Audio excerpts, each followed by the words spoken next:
Assalamualaikum warahmatullahi wabarakatuh. Kembali jumpa bersama Mr. Didi.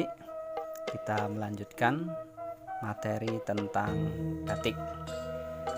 Kalian tahu tidak, pada zaman dahulu pakaian batik itu hanya dikenakan oleh keluarga raja dan para pengikutnya saja.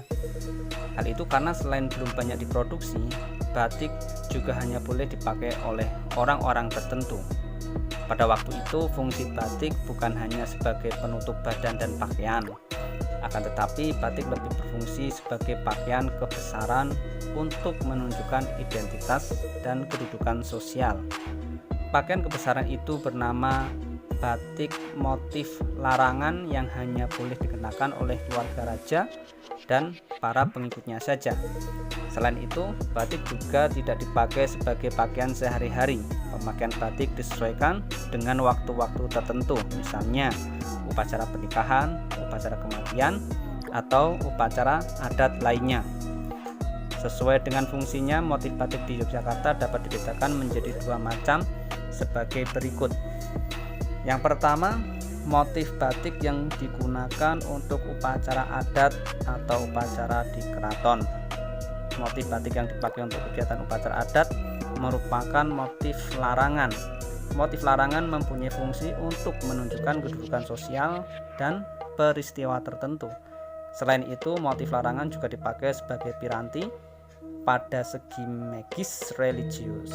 Jenis-jenis motif larangan tersebut yaitu motif parang rusak, kawung, dan sawat. Pada zaman dahulu motif ini hanya boleh dikenakan oleh keluarga raja dan para pengikutnya.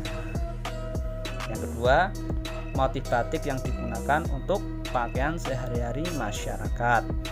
Motif batik tradisional yang dipakai untuk pakaian sehari-hari pada umumnya menggunakan motif umum. Jenis-jenis motif umum tersebut yaitu motif lunglungan, galaran, dan litik. Dengan demikian tingginya kebutuhan masyarakat, maka produksi batik tulis semakin tidak mencukupi. Oleh karena itu, untuk memenuhi permintaan masyarakat akan pembuatan batik yang murah dan cepat, dibuatlah batik cap. Batik cap berkembang sampai sekarang karena teknik ini memiliki berbagai kelebihan, antara lain pembuatannya lebih cepat daripada batik tulis dan kesamaan motif batik relatif dapat kita capai. Karena proses pengerjaan batik cap lebih cepat, maka harga kain batik cap biasanya lebih murah daripada kain batik tulis. Oleh karena itu, kain batik cap lebih banyak digunakan oleh berbagai kalangan.